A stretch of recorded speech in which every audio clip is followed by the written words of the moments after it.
Hola a todos y bienvenidos a otro episodio del podcast semanal de Dreaming Spanish. Este podcast está diseñado para personas que están aprendiendo español.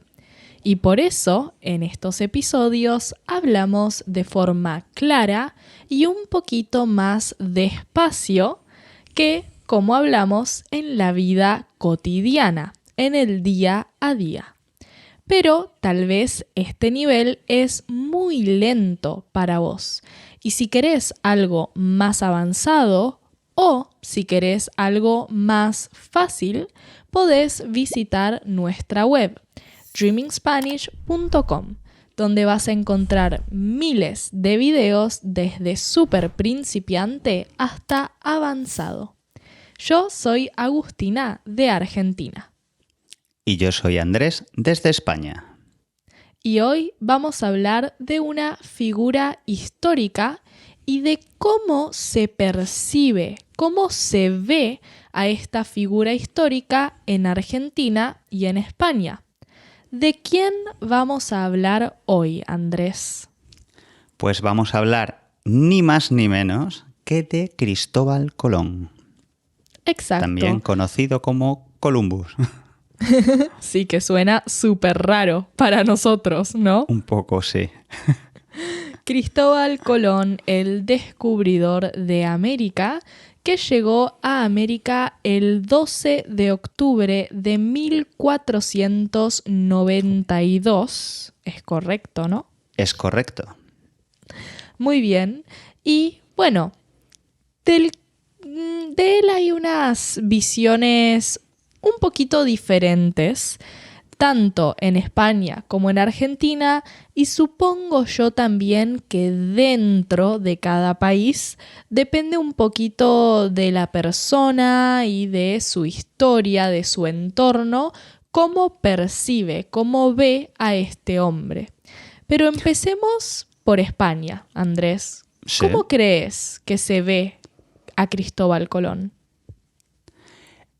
Pues en España hay una división muy grande acerca de esta cuestión que yo creo que refleja un poco los debates que se dan en América Latina por todo lo que ha significado lo que fue el descubrimiento de América, que, bueno, incluso la propia palabra descubrimiento se pone en cuestión porque evidentemente en América ya había personas. En este caso, descubrimiento quiere decir un descubrimiento por los españoles, ¿no? El descubrimiento por los españoles y la puesta en el mapa por parte de los cartógrafos europeos de lo que era América, que en ese momento era un continente desconocido para todo el mundo que no vivía ya allí. Claro. Entonces, ¿cómo es su imagen? Pues hay muchas personas que la celebran.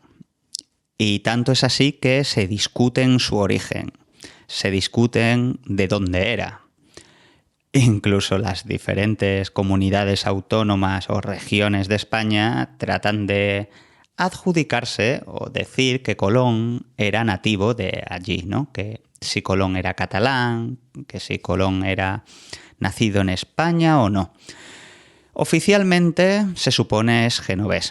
Oficialmente no es español, es italiano.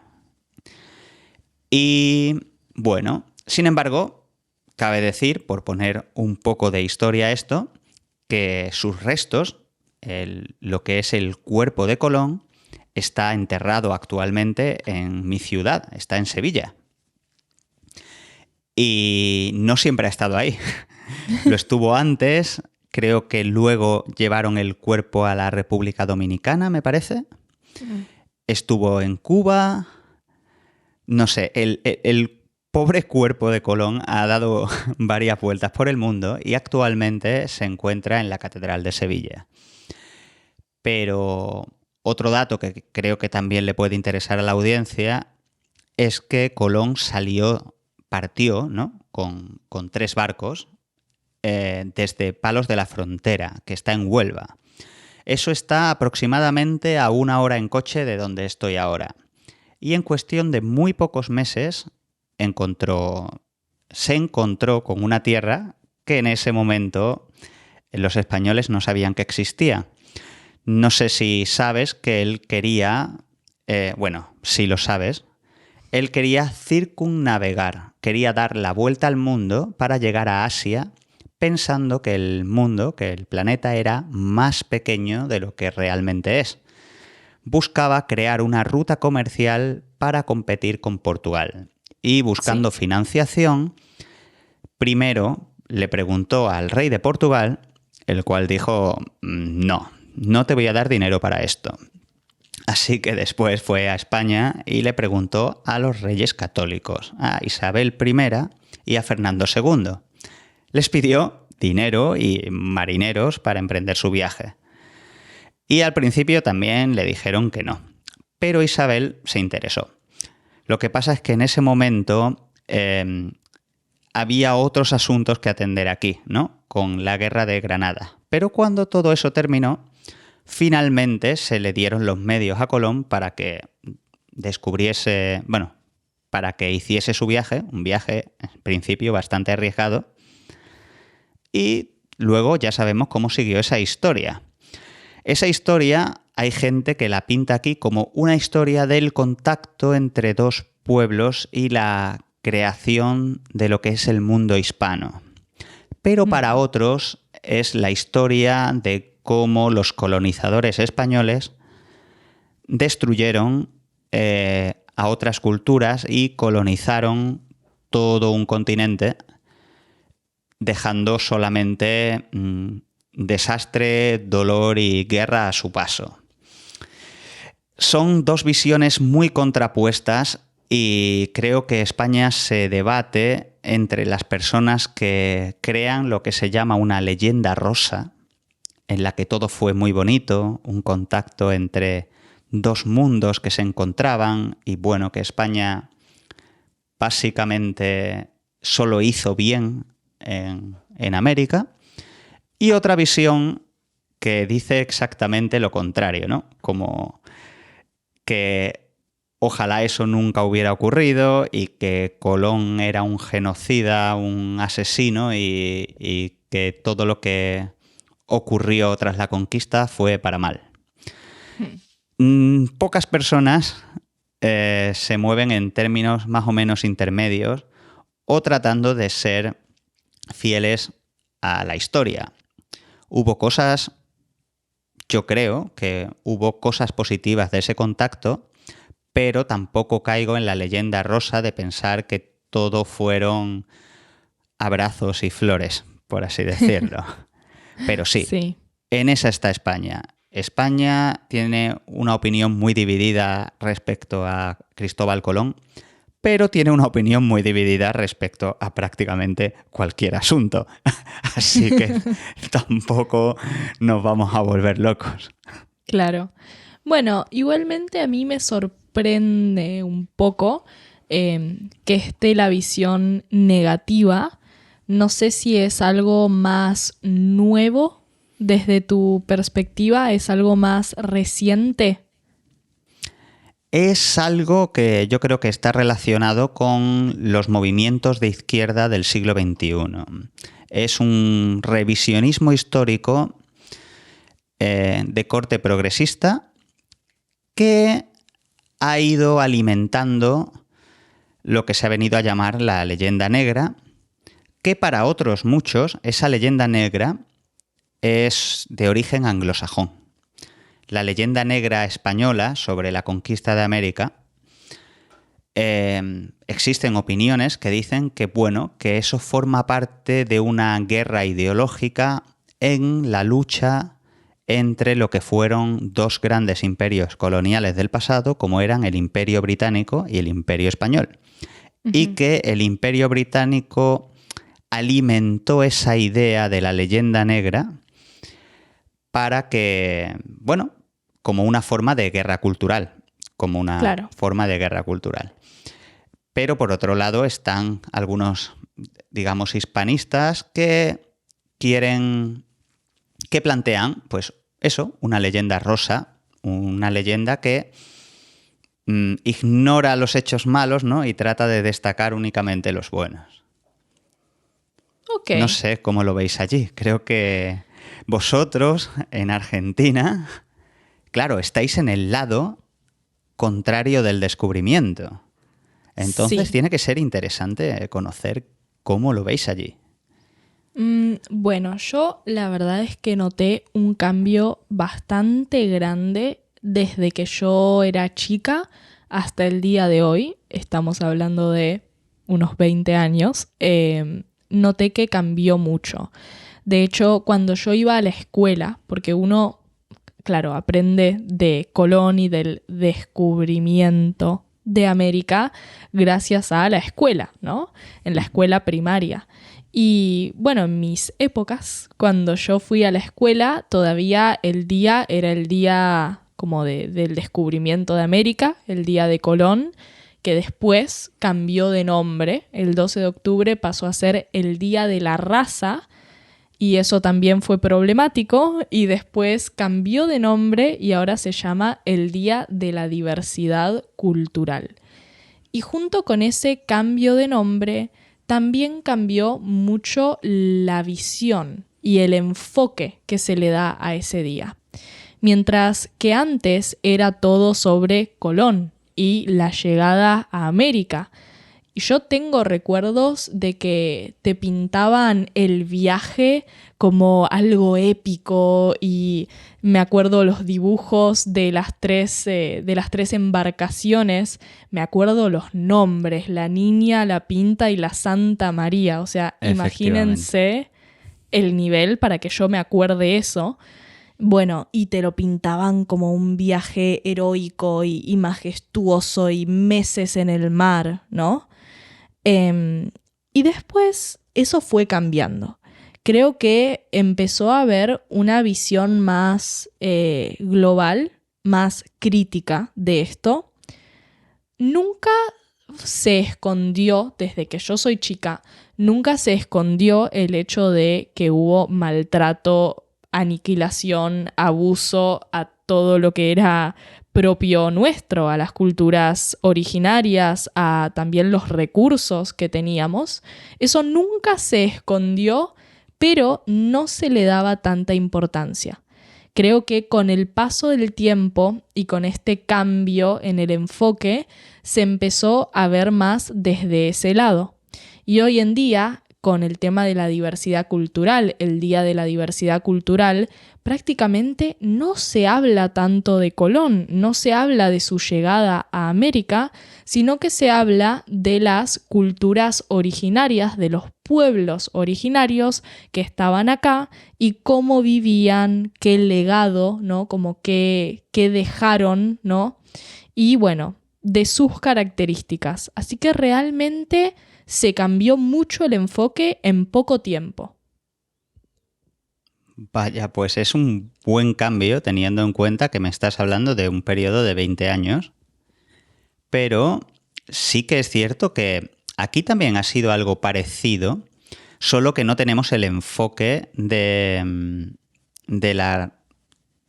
las culturas originarias, porque desde este lado del mar no tenemos a las culturas originarias, sino para nosotros esas culturas originarias americanas son la otredad. Es con lo que tenemos el encuentro y con lo que ocurre el mestizaje, digamos. Porque si hay una realidad, y es que hay un mestizaje, no hay una completa o una desaparición del mundo indígena, porque de ser así no habría reivindicación indígena, ¿no? Si no estuviesen los colonizados, hubiesen dejado de existir, ¿quién los reivindicaría? ¿Entiendes lo que quiero decir? Claro, o sea, no se lo borró completamente, pero bueno, se le borraron todos los derechos, eso seguro. Bueno, hay personas que lo discuten. Una cosa que reivindican muchos muchos hispanistas, ¿no? Es que la corona española, casi desde un primer momento, dijo que el nativo, que las culturas originarias de allí y las personas que encontraron, con las que nos encontramos, eran parte de la corona y que por lo tanto debían ser tratadas como iguales. Cosa que muchos colonos, sobre todo porque no había un control directo de la corona, hay un océano por medio, no hay internet, no hay aviones. Es difícil controlar a tus propios colonos. No sé si estoy explicando bien este concepto. Pero hay o sea, que había cierta bajada de línea, cierta idea desde la corona que tal vez, no tal vez, que no se respetó porque, digamos que por ejemplo, los virreyes, ¿no? Porque, América Latina, Hispanoamérica, se organizó en virreinatos. Eran regiones administradas por un virrey, que era como, está el rey de España arriba y después hay virreyes. Vos decís como que las órdenes de la corona eran unas, que era respetar a la gente, pero que después en la práctica, con tanta distancia y con todo, no se podían asegurar que los virreyes y los otros delegados estuvieran cumpliendo con eso. Sí, pero tengo noticias por ahí también de que cuando eso se incumplió y se supo, hubo castigos. Es decir, España castigaba a los españoles que trataban mal a los nativos. Y solo, en algunos casos sí que hubo un maltrato, pues que podría haber sido oficial. No lo sé muy bien, porque con este tipo de cosas, según la fuente, te pueden decir cosas muy diferentes. Te puedes enterar de acontecimientos que pueden ser contradictorios. Pero en principio no había una voluntad de maltratar o esclavizar al indígena, aunque sí había una relación de poder, por supuesto, desde el lado descubridor, ¿no? Al lado descubierto, desde los españoles hacia los pueblos originarios. Una cuestión también que un escritor y un biólogo famoso, Jared Diamond, explica muy bien de cómo aquellas sociedades que a través de las armas, de los gérmenes y el acero, ¿no? Pudieron imponerse hacia otras. Ahí jugaron un papel muy importante, yo creo, las enfermedades. Porque sí es verdad que la población indígena se diezmó, tuvieron muchas bajas, parece ser que una gran parte de ellas se debió al contacto biológico con los europeos. Sí, yo creo que es un tema muy complejo, es muy difícil de tratar también porque, como bien decís, hay dos lados de la historia, pero el que prevalece es el triunfador, por así decirlo, ¿no? También esa es otra realidad y digamos que en este caso el que triunfa, de nuevo, no es literalmente un triunfo, pero el que logra colonizar los territorios es España. Entonces también es una visión que, quieras o no, está como de ese lado. Pero algo que no se puede negar es que más allá de, respetar o que son parte de la corona, sí, son parte de la corona, pero ahora tienen que ser católicos y tienen que pagarnos un impuesto, ¿no? Y tienen que producir para nosotros, entonces creo que es bastante fuerte. Y creo que Argentina tardó mucho tiempo en adoptar esa visión también, porque como mencioné en varios videos, Argentina tiene una población originaria o de raíces indígenas bastante chica, muy, muy reducida en comparación con otros países de Hispanoamérica. Y creo que también el hecho de que acá en Argentina hubo una ola de inmigrantes trabajadores grandísima de España y que hay que decirlo, casi la mitad de la población viene de españoles. Ese factor hizo que acá la visión del otro lado, ¿no? Y el dejar de romantizar la llegada de Colón tardara más, que fuera algo más tardío, que yo creo que en otros países que tienen la cultura originaria más arraigada, más fuerte, es algo que hace mucho más tiempo se habla, ¿no? Hace mucho más tiempo se tiene esa visión del otro lado, del lado originario y no del español. Sí, sí, puede ser, claro, que si hay una mayoría social en Argentina, pues que proviene del lado español, a lo mejor como en comparación con otros lugares, como pueda ser el Perú, pues claro, la narrativa que va a triunfar, pues va a ser en este caso la mayoritaria. Sí, y también creo que es porque muchos argentinos, a ver, se sienten identificados con la cultura argentina. Y la cultura argentina obviamente varía según la región, es un país enorme, pero si hablamos de la cultura típica argentina del centro del país, tiene muchas notas, tiene muchos elementos españoles. Entonces yo creo que también, incluso de forma inconsciente, ¿no? Sin darte cuenta, es como que te parás un poco de ese lado. Y por eso sí me parece muy importante este cambio que hubo en la educación y que se eduque más y a que aprendamos más sobre esa parte originaria de nuestro territorio que en gran parte se perdió. Esto depende, nuevamente digo, Argentina es enorme, hay de todo y más que nada en el norte del país hay mucha presencia de pueblos originarios, también en ciertas áreas de la Patagonia, pero bueno, en general es algo que no es tan fuerte como en otros países de Hispanoamérica.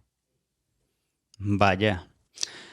Hoy, tal y como son las cosas, yo creo que el contacto, si bien a veces desde el lado de los pueblos originarios se ve como algo unidireccional, yo creo que la identidad española de aquí, de este lado del mar, también está de algún modo influenciada por esos pueblos originarios. Yo creo que el contacto creó una nueva identidad, que era esa hispana, en el que, bueno, tenemos nuestras diferencias, pero yo creo que hubo intercambio, que no fue algo unidireccional.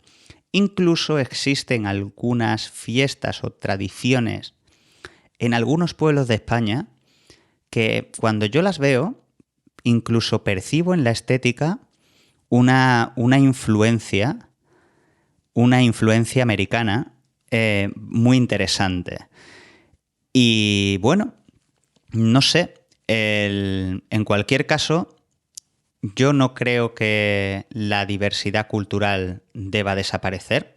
Ha habido una narrativa de homogeneización, de hacer todo igual, que a mí no me convence. Yo creo que la diversidad cultural es positiva porque considero que la cultura es una forma de vivir en el mundo que es como una adaptación a un entorno o a una forma de vivir, y que el hecho de que exista mucha diversidad cultural es una garantía de supervivencia porque son fórmulas que descubrimos para seguir viviendo en el mundo. Y por lo tanto, pues a mayor diversidad, más posibilidades para la humanidad en general. Por eso yo soy partidario de que exista mucha diversidad y no creo que los españoles llegásemos a arruinar completamente esa diversidad. Espero que no haya sido así. En cualquier caso, hoy, al menos a día de hoy, yo creo que somos muchos los españoles que valoramos y sentimos quizá un sentimiento romántico, que no una romantización, acerca de que eso exista, ¿no? Y nos gustaría, a muchos nos gustaría, a otros no lo quieren, que hubiese un mayor hermanamiento, que no significa colonización. No sé si entiendes lo que quiero decir con eso. Sí, como que fueran más cercanas las culturas. Lo entiendo. También entiendo por parte de los pueblos originarios que lo sufrieron. También veo su punto de vista, ¿no? Creo que debe ser difícil como lidiar con, con esa idea. Entonces entiendo también por qué pueden tener cierta resistencia hacia eso o pueden sentir cierto rechazo. Yo creo que también la clave ahí es entender que el pueblo español, la gente nacida en España, no tiene la culpa, ¿no? En muchos conflictos globales es muy fácil generalizar, ¿no? Como decir, no, porque tal país le declaró la guerra, entonces odio a todos los... No, la gente no tiene nada que ver, ¿no? Entonces también es eso. Yo la verdad es que, personalmente no siento como ese repudio, ese odio, como rechazo hacia la gente de España. No me parece lógico tampoco. De nuevo, creo que eso pasó hace 500 años, ¿no? Y la gente en sí, el pueblo, no es responsable de las decisiones que toman los que dirigen, ¿no? Eso es algo muy importante, creo yo, para tener en cuenta siempre que mirás, que analizás un conflicto global. Sí. Y me gustaría añadir una pequeña cosita. Los españoles, como yo, que estamos aquí hoy y que hemos nacido aquí en España, no somos los que fuimos a América, fuimos los que nos quedamos. Así que, claro. Sí, quizás eso nos hace que muchos se pongan a la defensiva diciendo, bueno, ¿qué disculpas son exactamente las que tenemos que dar nosotros? Que ni siquiera fuimos, ¿no? Claro.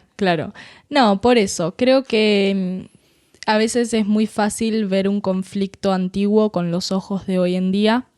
Es muy fácil generalizar, como decir, no, toda una población piensa, apoya, tiene las mismas ideas que los dos locos que la lideraron, ¿no? Entonces, sí, yo creo que hoy en día igualmente, al menos en mi círculo, no es un tema que se discuta tanto, la verdad. Eso percibo yo. Siento que hay otros temas que se discuten más, pero bueno, esa es, digamos, la visión que se tiene de Colón acá en Argentina. Antes era muy glorificada, era muy idealizada y con el paso del tiempo se empezó a cuestionar un poco más y se empezó a cambiar el foco de educar acerca de Colón y de su viaje a educar acerca de las culturas originarias de Argentina y, las personas que estaban en este territorio antes de la colonización. Yo solo espero que el futuro nos traiga prosperidad y, sobre todo, una buena vida y mucho dinerito para todos. Nada, bien. Chicos, lo he pasado muy bien con esta charla y, Agustina. Sí, es interesante ver como las diferentes ideas acerca de la figura de Colón como figura y cómo se ve en España y cómo se ve acá en Argentina. Y a ustedes, chicos, los invito a que, si están mirando el video en YouTube, dejen en los comentarios qué opinan, o no qué opinan, sino cómo se ve a la figura de Colón en su país, que siempre es interesante a ver cómo lo ve un externo, ¿no? Tal vez una persona o un país que no es ni España ni parte de Hispanoamérica.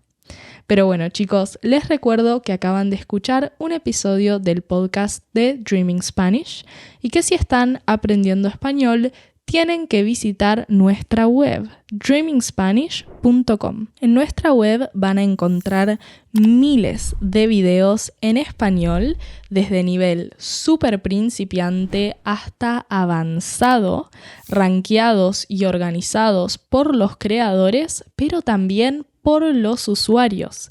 Y estos videos no solo se ajustan perfectamente a tu nivel, sino que además son de 1500 temas diferentes, chicos. Literal, lo que busquen lo van a encontrar. Así que sí, si están aprendiendo español, la mejor forma es con input comprensible. Vayan a la web dreamingspanish.com para encontrar más videos como este. Y si les gustó este episodio, los invito a dejar una reseña en Spotify o en Apple Podcasts. Como siempre, muchas gracias por acompañarnos. Gracias, Andrés, una vez más y nos vemos muy prontito. Chao, chicos. Bye.